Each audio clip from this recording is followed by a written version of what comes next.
赵公明话语一顿，心底回想着刚才海神的叮嘱，虽然有些不明其意，但此事已经顺利地发展到了此时，倒是都应了这南海海神的算计。若非是为了教内众道友考量，贫道断然不会做这种事，但这般感觉倒也颇为不错。于是赵公明将那句话说了出来：贫道无意去管你们在四海搞的这些蝇营苟且，贫道其实只是来此地与南海海神聊个闲天儿。闻言，那驼背老道目光闪烁，已经是有了决断，低声道：此事是贫道理亏了，贫道这就立下大道誓言。哎，且慢且慢。赵公明含笑还请稍等片刻。那驼背老道有些不明所以，正要说话，南海之上忽然传来了一声低沉的龙吟，一名龙首老者驾云而来，在空中做了一个倒衣，将一只布帛用仙力送到了赵公明的手中。这龙首老者也不说话，径直驾云离开了。这是李长寿自己谋算的第5步，转移对方注意力，将此人的仇恨值绑给龙族与截教。驼背老道此刻还能不明白吗？今日原来是截教与龙族针对他做了一个局，龙族果然是不甘束手就擒呐。赵公明将那布帛扔了过去，驼背老道将蕴含着仙力的布帛打开一看，其上竟然有密密麻麻的小字，开头便是感念明示咒，其内容是他今后绝不与截教、龙族、海神教为难，今日之事就当一切毫无发生，不然自身被大道所弃，功德归零，气运不存。好狠，而且好细致的誓言内容。赵公明晃了晃手中的流影法宝，笑道：道友还愣着做甚呢？一个简单的大道誓言都这般麻烦吗？此刻这位截教外门大弟子那般威严的面容，在那驼背老道的眼底竟是如此的歹恶呀。驼背老道一咬牙，这誓言内容只是约束他自身，他今后退出有关算计龙族之事，再不来此地，对旁人绝口不提此事，不会干扰到他西方教的大算计。其实就算是不立这个大道誓言，这驼背老道也不可能对旁人提起此事，他堂堂圣人弟子，不要面皮了吗？然而此刻躲在已经不知多深，估计快要到地府幽冥天穹的指道人之主却只认这个东西。李长寿让敖乙按照敖乙当年誓言的格式，又加了6成情形设定，将能够考虑的情况完全考虑到，这才凝成了这道誓言，并由南海龙宫的高手迅速送来此地。很快，驼背老道盘腿坐下，先读感念明示咒，才诵读誓言内容。这般高手立誓，天道厉声感应，一股股天威降临，天道在记录着驼背老道的誓言。一旁的赵公明也禁不住眨了眨眼，听着这般誓言的内容，用神通瞧了眼那布帛上密密麻麻的字迹，顿时嘴角一阵抽搐。这个南海海神呐，我还是与之为友，不要与之为敌的好。驼背道人走的时候面色极为复杂，神情十分黯淡。原本好好的一位西方教大佬，却走出了先生失意的云步伐，把赵公明看的也是一乐，打了别人还让别人说不出什么，最后对自己赔礼，嘿嘿，这种感觉真的是前所未有，颇为新奇。赵公明看了眼被扔在地上的布帛，不着痕迹的勾勾手指，将这誓言模板顺了过来，塞入了袖口中。好东西啊！做完了这点小事，赵公明才道了一句：道友，那人走了，且出来吧。李长寿传声答应。然而过了好一阵儿，那白发苍苍、面容慈祥的老道才从地面钻了出来。这老道抬手布置了一层仙力结界，对着赵公明做了一个道揖：多谢前辈出手搭救。赵公明顿时捻须大笑。这到底是贫道出手，还是你在指点贫道出手啊？今日免了一场可能出现的灾祸，是贫道该多谢道友才对。前辈您说的哪里的话呀？哎，莫要称呼前辈这般了。我赵公明素喜结友，你我道友相称便是。可我并不想成为你的好友，也不想让你进入我的故事，更不想跟你义薄云天。当然，这种心里话是不可能说出来的，不仅不能说出来，形势所迫，李长寿还必须露出真诚的笑容，对症下药。那晚辈便不推辞，称一声道友了。赵公明又笑了几声。海神，你当真是个妙人啊！哎，是了，你道号如何？言说中，赵公明对着指道人做了一个道揖，正式介绍了一下自己。贫道截教炼气士赵公明。贫道……李长寿心念急转，那玄都小法师之名却是自己都报不出来。玄都大法师那是被人称呼了不少年岁，大法师以此自称，自己直接张口就来，着实是不合情理。羞不羞耻倒是无所谓，贫道自号长庚道人。哦，长庚，这道号确实不错呀。赵公明暗中推算，却是毫无所得，但是他感受到了太极图的一缕道韵，也确认了这是自家人。长庚道友此前所说之法确实十分之妙，而今细细想来，又觉得颇为高明。赵公明沉吟两声，倒也不扭捏，直接道：这般主意，贫道以后能否也用在旁处？李长寿的心底也有些犯嘀咕，这未来的财神爷，难不成还要继续去找别人碰瓷儿？啊，只要道友不将今日之事告于旁人，自然与晚辈无关。说到底，这也仅是一些应急的对策，前辈还需要多多斟酌，这般是容易损前辈的声誉的。赵公明大笑几声，却是十分的爽快。他将那折扇再次拿了出来，又加了一颗乳白色的宝珠，笑道：这是此前道友你化身陨落时掉下的宝物，这颗珠子算是贫道赠与道友的谢礼，若道友拿我赵公明当朋友，还请务必收下，勿要推辞。这多谢道友了。李长寿将这纸扇再次接了过来，但当他拿到那块石头时，心底却是微微一震。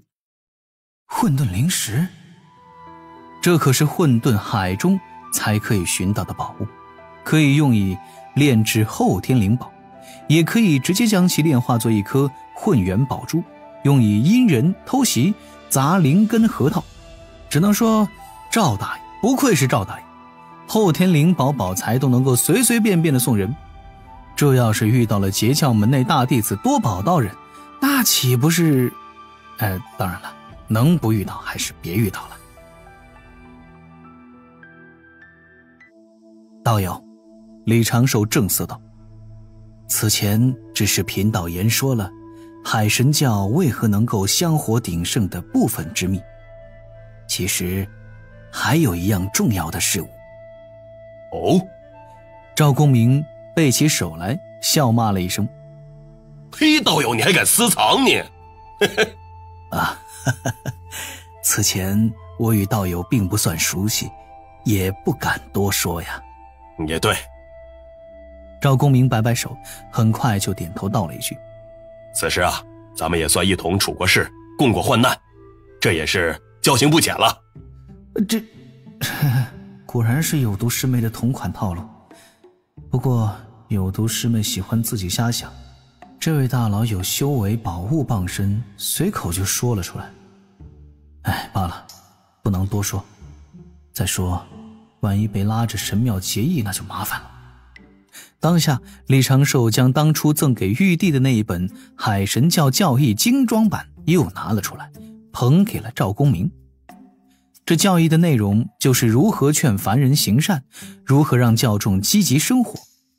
若是截教众仙在收敛香火时能借鉴此物，李长寿也可以得少许功德，这是好事，不会结什么因果。而且截教收敛香火大多是在3000世界内。赵公明捧着教义仔细地读了一阵，很快就有所明悟，叹道：确实，道门理应护卫人族，这倒是我被炼器时经常忽略的问题，多谢道友指点。贫道今日算是明白了，这香火功德呀，其实无关紧要，回去之后我就告诉他们，让他们安安稳稳修行就是。李长寿也是被晃了一下腰，他果然对赵公明的想法完全是预料不到啊。赵公明离开这座海神小庙时，意气风发，春风满面，整个人都散发着一种骚动的气息。李长寿心底仔细地推算了一下此事的后续，那驼背道人被大道誓言约束，自己身前还有赵公明与龙族帮忙挡枪，隐患总归是不能避免，而之前就已经有这般隐患，自己还是要做好随时自毁化身的准备的。这一次赵公明强势的掺和一脚，倒是增加了不少变数。首先，西方教大概率会以为龙族与截教有一腿，他们若仔细去查一查，也会发现敖乙在金鳌岛修行，如此可为龙族延缓一定的压力。但坏处就是，若西方教吃定了龙族，那必会比之前更加小心的谋划和布局。这件事对于自己来说，总体而言却是好事。此前还在担心该如何应对西方教来寻自己这一波，这一次倒是不必担心此事了。借此事让海神教暂时从西方教谋龙之事上挣脱出来，也算是不错。李长寿的指导人招来庙祝，给了庙祝一些金银，让他稍后安抚一下本城的教众。随后李长寿又通过神念传声，将此事为敖乙解析了一遍，让敖乙稍后抓住机会去跟这位大爷多结善缘，关键时刻或许能够帮到龙族。对自己二教主，李长寿也是颇为关照，他还给了敖乙2个能够刷赵大爷好感度的关键词：讲义气，增面皮。要结交赵公明，须得前期放低姿态，给足赵公明颜面，而后自退半步，等赵公明要平辈交论，说自己修为低，本领浅，不敢相交。到时候赵公明便会大手一挥，说几句我交朋友从来不看他有没有修为这之类的话语。除此之外，李长寿又叮嘱了敖乙几句不是几句哪儿够啊，又叮嘱了敖乙几百句，让敖乙做好相关善后事宜。处理完了此事，李长寿又在暗中观察了3个月，确定后续并无风波之后，才让指导人进入待机状态。又要派一批纸人过去了。小琼峰地下密室中，李长寿睁开双眼，袖口扫过面前的书案，几只纸人翻着跟头跳了出来，齐刷刷地对着李长寿敬礼。李长寿轻笑了一声，很快收敛笑意，用风雨咒对灵娥传声说了一句自己要闭关，就起身走向了一旁的角落。此前做了1年的龙族上天庭谋算规划，此时看来并不算稳妥。李长寿及时自省之后，已明白了自己此前的心态为何会出现浮动，将自己道心再次夯实。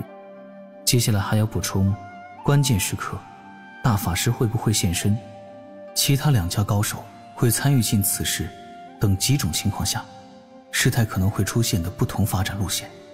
呼了一口气，李长寿理清思路，开始不急不缓地思索。龙族入天庭这件事看似是鸡腿出手，阻断兰花和弹弓的算计，但有可能也会引来夜光杯与竹篮2位大佬的瞩目，这些情况都要考虑进去才行。几个月后，画布有点不够用了。长寿师兄还未出关吗？师兄3年前对我传声说要闭关，一直到今日都未出来。早已经恢复了往日安宁的小琼峰，灵娥和有情玄雅漫步在灵兽圈，说着少许的话语。有情玄雅轻轻颔首，美目之中带着几分欣喜。灵娥笑道：师姐可是有什么喜事吗？并未。有情玄雅道：只是感觉长寿师兄这次这么久不出关，必是有所领悟，定然有不小的境界。正要走出丹房的某兽默默地将自己的外层修为抬高了一阶。归道境2阶，突破当真是有些不容易啊。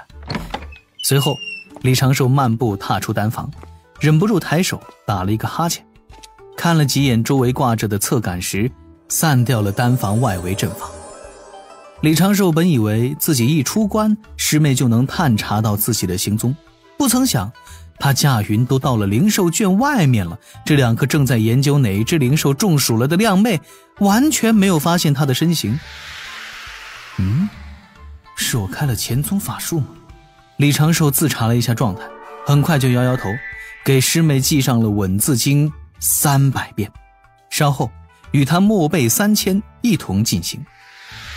李长寿飞入灵兽圈，这边2个人总算是发觉到了他的行踪。师兄，长寿师兄！2个人呼喊，他们一同迎了上来，但是2个人随之变了一下面色。灵娥急道：师兄你又费心力了，怎么将自己搞成这般？长寿师兄，你为何双眼凹陷，眼圈泛黑，形容枯槁成这样啊？李长寿无奈一笑，道了一句：修行太费心了，勉强突破果然是要不得。我稍后去丹房睡一会儿，先过来看看。有情玄雅忙道：师兄，你快点歇息吧，我这就告辞了。于是有情玄雅匆匆做了一个道揖，略带忧心的驾云飞向破天峰，却是头都不回。